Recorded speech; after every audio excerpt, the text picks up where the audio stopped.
Pretty simple, really. Moving on, Jeremy Scholl says, big lie, we're a democracy. We're not a democracy, we're a republic. We're not even much of a democracy in terms of the way we vote anymore. The whole voting rights issue is a whole other story.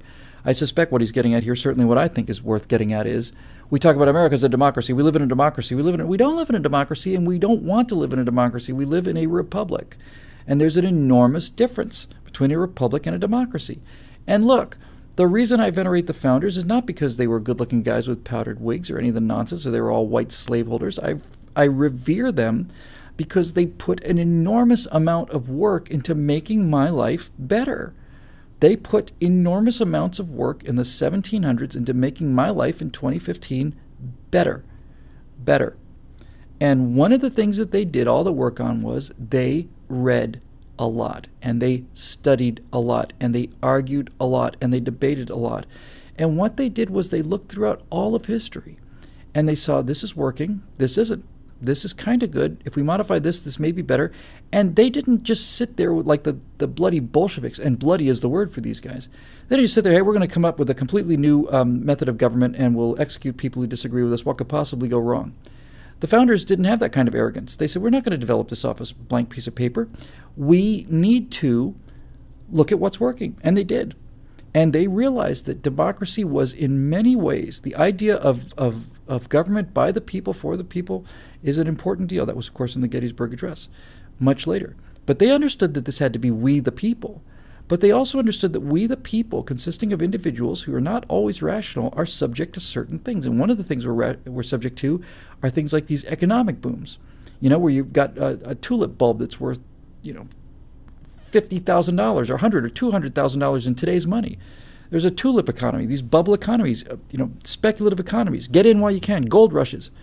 That's got a powerful effect over the human mind, and you got to be careful about that. The other thing they had was the idea that there might be charismatic leaders who'd come and lie to the people for power. Imagine such a thing happening like that today. It's inconceivable. But political power would come, and there's a book called Popular Delusions and the Madness of Crowds, and it lists a series of examples when people go kind of nuts. And so what the founders said was, democracy is great, but more important are rights, individual rights. This is why this whole thing is so important. The Constitution is so important. And you ask yourself a question, could this ever happen? Well, it's happened all the time, but let's just take it in 1933 in Germany, 33, yeah. You can have a democracy vote themselves out of power. The Reichstag voted Adolf Hitler, enabling the Enabling Act. They gave him dictatorial powers. He said he'd give it back, but he didn't. Imagine. But they voted themselves out of existence, the Reichstag. Democracy voted itself out of existence. You had an iconic enough and a charismatic enough dictator, enough of a leader with enough persuasive ability. He persuaded people to give up their freedoms. They voted their freedoms away, democratically, completely legally. And it's not just Nazi Germany, it happens all over the place.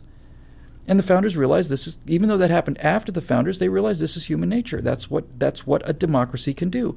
A republic, on the other hand, has rights that are inviolable. They can't be touched by the people. They can't be touched by the government. The Bill of Rights is not a list of what the government allows you to do. It's a list of things that are inherent in you from birth, and the government is not allowed to touch them. And we don't ask for permission from the government. The government has to ask for permission from us. This is what this whole thing is based on. It's a republic. And here's a little thought experiment for you. If you lived in a perfect republic, you don't need democracy at all. You don't need elections. Because if you lived in a perfect republic, you would be able to say, my rights are inviolate. You can't make me do things I don't want to do. What do I need a democracy for if I live in a world without violation of my ability to do what I want to do? A perfect republic protects your rights, and all a democracy can do is degrade those rights legally by vote. A perfect democracy, on the other hand, can make decisions like, you know what, we don't like these Jewish people. We're going to take all their stuff, and we're going to throw them out of their houses, we're going to put them in boxcars, we're going to kill them all. That was a decision made by a dictator, but it had the broad support of the German people, and you can vote away anything. You know, democracy is two wolves and a lamb voting for what's for dinner, right? Too bad for you, lamb. Just you're outvoted. Too bad. The entire purpose of a republic is to protect everybody's rights, because if you protect the rights of the individual, the rights of the group are protected automatically. But if you protect a group, it doesn't mean that people in the other group aren't protected. Usually means they're going to die unpleasantly. So no, we don't live in a democracy. We live in a republic, and we need to make this case all the time. A republic is a democracy with brakes on it, with the ability to move slowly over time, but largely immune to these crazes that sweep populations, and it's absolutely the way to go. And everything that the Democrats do is designed to reduce the republic to the level of a democracy. That's why they want to get rid of the Electoral College. That's why they want to eliminate state power. That's why they want to concentrate power into one place so they can gin up enough votes in the cities, and then they can tell everybody what to do, and they're in hog heaven when that happens.